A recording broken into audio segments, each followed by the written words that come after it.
Vaishnavi. I'm from Sri Ram Public School. Please join Sri Ram Public School to experience a new way of learning. Now, let us continue with the chapter Nelson Mandela. As we have already started this chapter of class 10th, today we'll continue with this chapter. This chapter, as I already told you, is taken from the autobiography of Nelson Mandela, which is A Long Walk to Freedom.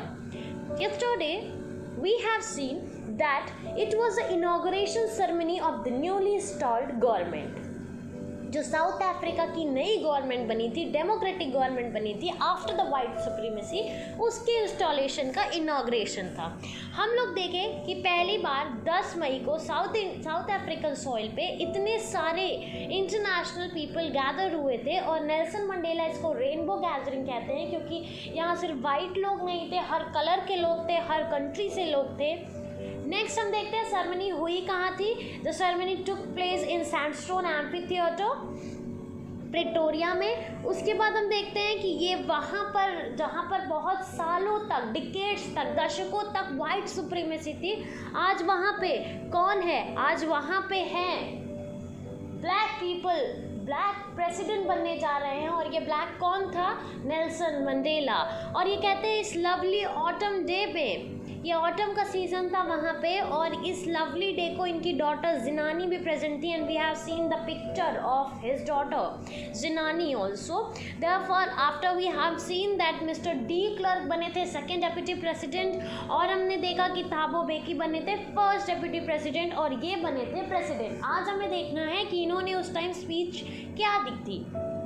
अब जो इंसान इतने सालों से इसलिए परेशान है, किस लिए परेशान है? क्योंकि उसको अपने नॉर्मल राइट्स से, जो एक इंसान को ह्यूमन राइट्स मिलने चाहिए, जो आप लोगों को मिले हुए हैं, जिस आपको एक्सपीरियंस नहीं है कि अगर वो राइट्स आपको ना मिले तो आपको कैसा लगेगा. ना उन लोगों को नॉर्मल ज़िंदगी जी जा सकती, ना वो अपने हिसाब से जॉब कर सकते हैं, ना फ्रीली घूम सकते हैं. तो ऐसा इंसान प्रेसिडेंट बनने के बाद क्या स्पीच देगा? इक्वालिटी की स्पीच देगा. और वही स्पीच दी है मिस्टर नेल्सन मंडेला ने दी थी उस टाइम. कहते हैं today all of us by our presence here confer glory and hope to the new born liberty. और ये जो नया फ्रीडम है, इसका ग्लोरी है और होप. हम लोग ये उम्मीद करके चल रहे हैं कि जो एक्स्ट्राऑर्डिनरी ह्यूमन डिज़ास्टर जो इतने साल से रहा है वो अब ख़त्म हो जाए, और एक ऐसी सोसाइटी बॉर्न हो जाए जिसका ह्यूमैनिटी हमेशा प्राउड फील करे. तो एज यू कैन सी, यहाँ तक हमने कल चैप्टर देखा था. Now see further, we who were outlaws not so long ago. outlaws मतलब because of apartheid policy इन लोगों को बाकी नॉर्मल जनता से अलग ट्रीट किया जाता था, वाइट पीपल से अलग ट्रीट किया जाता था, जिनका अभी तक कहीं भी मेंशन नहीं था लॉज में. जो आउटलॉज थे वो have today been given the rare privilege. Rare, बहुत रेयर है, ये पॉसिबल ही नहीं था, पर फिर भी ये प्रिविलेज, ये फ़ायदा मिला है. किसको मिला है? नेल्सन मंडेला को. To be host to the nation. ये आज नेशन को रिप्रेजेंट कर रहे हैं, खड़े होकर सबके सामने बोल रहे हैं ऑन आवर ओन सॉइल, और मेंशन करते हैं कि ये जो सॉइल था वो हमारा ही था शुरू से, लेकिन ये अंग्रेज़ आए और हमें हराकर हमारे सॉइल पे ही रूल कर रहे थे, जैसा कि इंडिया में हो रहा था. As you may be knowing, we thank all of our distinguished international guest for having come to take possession with the people of country of what is after all a common victory for justice, for peace and human dignity. कहते हैं कि ये जो position है, हम thank कर रहे हैं सबको, इंटरनेशनल गेस्ट को, जो लोग आए हैं. किस लिए आए हैं? सारी कंट्री के लोग आए हैं. ये कॉमन विक्ट्री जो जस्टिस के ओवर है, इसका ह्यूमन डिग्निटी को रिप्रेजेंट करने. मतलब क्या है इस लाइन का? इस लाइन का मतलब ये है कि ये विक्ट्री जो है, ये जीत जो है, वो सिर्फ साउथ अफ्रीका की जीत नहीं है, ये ह्यूमैनिटी की जीत है, इंसानियत की जीत है, ये पीस की जीत है, कॉमन विक्ट्री है. क्योंकि हर जगह लोगों को कलर के बेसिस पे सप्रेस किया जाता था, और आज ये डेमोक्रेसी स्थापित करके ये पूरे वर्ल्ड को ये बताना चाह रहे हैं कि हम लोग इक्वल हैं फॉर ह्यूमन डिग्निटी. और आज ह्यूमंस को, ह्यूमन बीइंग को उनके कलर के बेसिस पे नहीं जज किया जाएगा आज से, और उनको डिग्निटी मिलेगी, रिस्पेक्ट मिलेगी. We have at last achieved our political emancipation. मतलब यहाँ पे क्या मतलब है इमेंसिपेशन का, कि फ्रीडम जो है रेस्ट्रिक्शन से मिल गया। जो अभी तक हमको पॉलिटिकली कहीं रिप्रेजेंटेशन नहीं था, हम लोग फ्री नहीं थे, वो आज हम लोग अचीव कर लिए हैं। क्या अचीव कर लिए हैं? पॉलिटिकल इमेंसिपेशन अचीव कर लिए हैं, मतलब पॉलिटिकल फ्रीडम अचीव कर लिए हैं, और आज हम खड़े होकर इस कंट्री को रिप्रेजेंट कर रहे हैं। We pledge ourselves to liberate all our people from the continuing bondage of poverty। और कह रहे हैं हम यहाँ कसम खा रहे हैं कि जितने भी हमारे लोग थे जो अभी तक बंधे हुए थे किस चीज़ में, गरीबी में, पॉवर्टी में, डिप्रीवेशन में, जो उनको हमेशा हर जगह कमी मिल रही थी, राइटफुल बेनिफिट्स नहीं मिल रहे थे, सफरिंग जेंडर, अलग अलग तरह से उनको डिस्क्रिमिनेशन मिल रहा था, सफरिंग मिल रही थी, जेंडर के बेसिस पे इनइक्वालिटी थी, वीमेंस को उस टाइम में कोई रिप्रेजेंटेशन नहीं मिल रहा था, एंड अदर डिस्क्रिमिनेशन। तो अपनी बेटी को वहाँ पर रिप्रेजेंटेशन देकर ये बता रहे हैं कि जेंडर के बेसिस के पे भी डिस्क्रिमिनेशन नहीं करना है। ये नहीं कि सिर्फ रेस के बेसिस पे, जेंडर के बेसिस पे भी कोई डिस्क्रिमिनेशन नहीं होगा, everybody will be given equal rights. फिर नेल्सन मंडेला कहते हैं never never and never again shall it be that beautiful land will again experience the operation of one by another. कह रहे हैं ये जो ब्यूटीफुल सा लैंड है वो कभी कभी कभी नहीं दोबारा एक्सपीरियंस करेगा। क्या नहीं एक्सपीरियंस करेगा? Operation of one by another, कि एक इंसान दूसरे इंसान को ऑप्रेस करे, ठीक है, अपने अंडर में रखे। The sun shall never set on so glorious a human achievement। कह रहे हैं ये जो ह्यूमन अचीवमेंट आज मिली है इसका सूरज कभी नहीं डूबेगा। Let freedom reign, God bless Africa। Rain मतलब रूल, तो आज़ादी रूल करे और इस अफ्रीका को गॉड ब्लेस करेंगे जो न्यूली बॉर्न अफ्रीका है। अब ये कुछ क्वेश्चंस, कहाँ सेरेमनी हुई थी? Union buildings, Amphitheatre, Victoria। Can you name any public building in India that are made of sandstone? Sandstone, think, and mention your answer. Can you say how 10 May is Autumn Day in South Africa? 10th में आपको पता है Autumn Day क्यों कहा गया है South Africa में? क्या ऑटम सीजन था साउथ अफ्रीका में? साउथ अफ्रीका आप जानते हैं कि वहाँ पे बहुत इक्वेटोरियल जोन में लाई करता है, आसपास तो सन बहुत, वहाँ पे गर्मी बहुत ज़्यादा रहती है, लेकिन फिर भी वहाँ ऑटम डे क्यों इस 10 मई के दिन को कहा गया है? क्योंकि वहाँ पे जो ये आज़ादी का माहौल था वो इतना पायस एनवायरनमेंट लग रहा था, इतना खुशनुमा, इतना अच्छा लग रहा था कि वो एक ऑटम के दिन की तरह लग रहा था। At the beginning of his speech, Mandela mentions an extraordinary human disaster। क्या था extraordinary human disaster? अपार्थीड था। What does he mean by this? What is glorious human achievement here? Achievement क्या है? Freedom from apartheid। अपार्थीड क्या है? जो racial discrimination practice किया जाता था उसको अपार्थीड कहते हैं, ठीक है। Next, What does Mandela thank his international leaders for? Nelson Mandela अपने इंटरनेशनल लीडर्स को किस लिए थैंक करते हैं? कि वो लोग आए हैं आज विटनेस बनने, वो लोग आए हैं आज इस जो ह्यूमन जस्टिस इनजस्टिस हो रहा था और ह्यूमंस को जो जस्टिस मिला है, जो डिग्निटी मिली है, उसका विटनेस करने आए हैं। तो उसके लिए नेल्सन मंडेला बहुत ज़्यादा थैंकफुल थे। What ideals does he set for the future of South Africa? क्या आइडल्स वो सेट करते हैं कि कभी भी कोई भी ह्यूमन दोबारा साउथ अफ्रीका में एक से ऑपरेशन, कोई ह्यूमन एक ह्यूमन दूसरे ह्यूमन को ऑपरेस नहीं करेगा, बुरा भला नहीं कहेगा, गंदी तरह से ट्रीट नहीं करेगा, कोई डिस्क्रिमिनेशन नहीं होगा either on the basis of race और gender or any discrimination won't be practiced here in South Africa hereafter.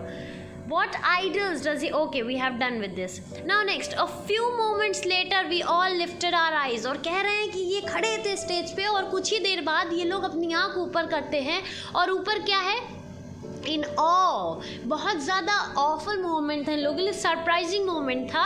As a spectacular array of South African jets, helicopters and troops carrier roared in perfect formation over the Union Building. और क्या क्या था? ऊपर सब आज़ाद हुए थे, जैसा कि यहाँ फोटो में दिया हुआ है एज यू कैन सी। तो ये जो जेट्स थे, प्लेन थे, ये लोग क्या as a sign of freedom ये लोग यूनियन बिल्डिंग्स के ऊपर जो है रोर कर रहे थे, फ्लाई कर रहे थे बहुत ही इम्प्रेसिव मैनर में। स्पेक्टाकुलर एरे मतलब बहुत ही इंप्रेसिव मैनर में एक ग्रुप ऑफ कलर्स रिलीज करते हुए, जो कि ये प्रूव कर रहा था कि आज का दिन खुशी का है, आज़ादी का है।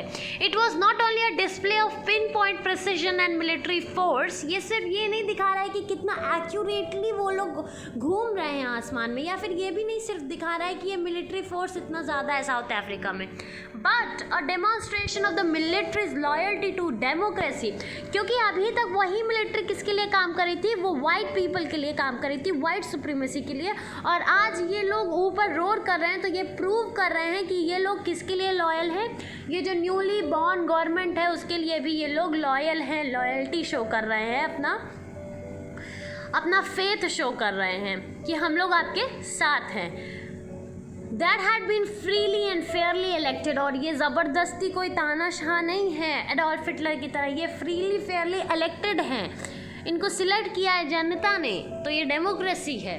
तो इसका आज प्रूफ कौन दे रहा है, ये spectacular array of South African jets, helicopters and troop carriers.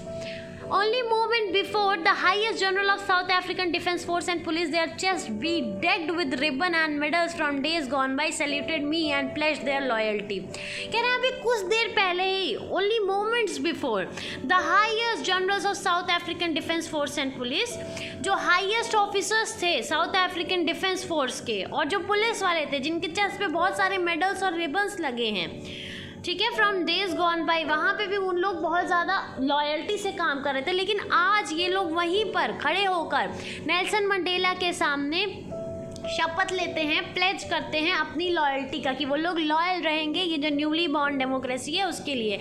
I was not unmindful of the fact that not so many years before they would have saluted me but arrested me. कह रहे हैं कि मैं इतना conscious था, unmindful नहीं था, मैं माइंडफुल था। मुझे याद है कि अभी कुछ साल पहले की बात है, इतने ज़्यादा साल नहीं बीते हैं, कि ये लोग मुझे सैल्यूट नहीं कर रहे होते बल्कि अरेस्ट कर रहे होते।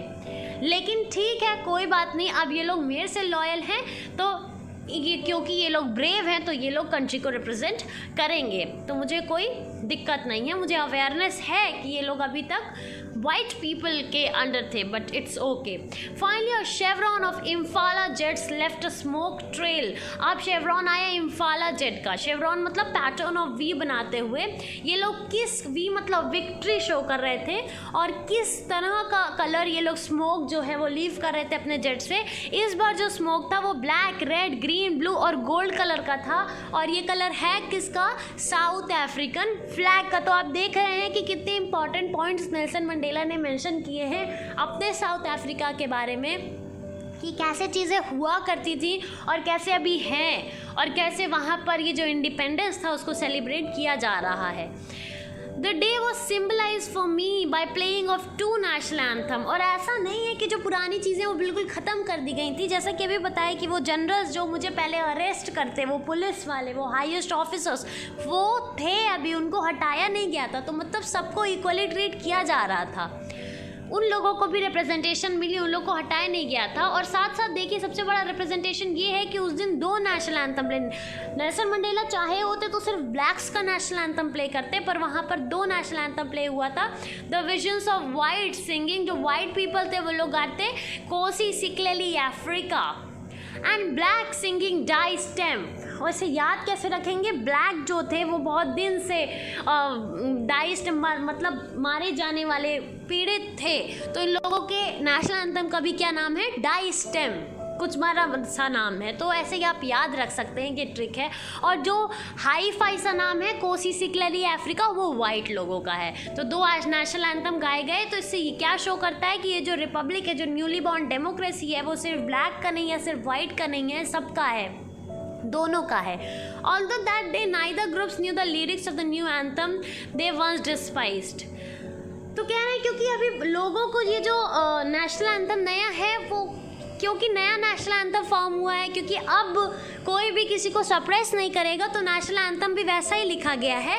और जो लोग गा रहे थे उनको बिल्कुल भी आइडिया नहीं था आज लिरिक्स का, क्योंकि पहला दिन था, पर they would soon know the words by heart. इससे दो चीज़ पता चलती है, सिर्फ ये कहते हैं कि अभी जो नया डेमोक्रेसी है उसका लोगों को आइडिया नहीं है कि कैसे चलेगी, क्या, क्योंकि अभी तक लोगों को ऐसे ऑप्रेस्ड रहने की आदत है। पर कोई बात नहीं, लोगों को इस डेमोक्रेसी की भी आदत हो जाएगी, इस टाइप के ऑफ गवर्नमेंट की भी आदत हो जाएगी, वैसे ही ये नेशनल एंथम की भी लोगों को आदत हो जाएगी। On the day of inauguration I was overwhelmed with sense of history. अब ये याद करते हैं, बहुत ज़्यादा इमोशनल हो जाते हैं, ओवरवेल्म हो जाते हैं कि हिस्ट्री में क्या हुआ था उसको याद करते हैं। और हिस्ट्री में क्या हुआ था, एक वॉर हुआ था जिसमें ये साउथ अफ्रीकन्स जो हैं वो हार गए थे, और उसकी वजह से ही ये सिचुएशन है जो आज है लोगों की। ओके, सो अब ये क्या है वो वॉर और कैसे ये लोग हार गए थे, that we will see in the next lecture of course. That's all for today. Thank you so much. Have a good day.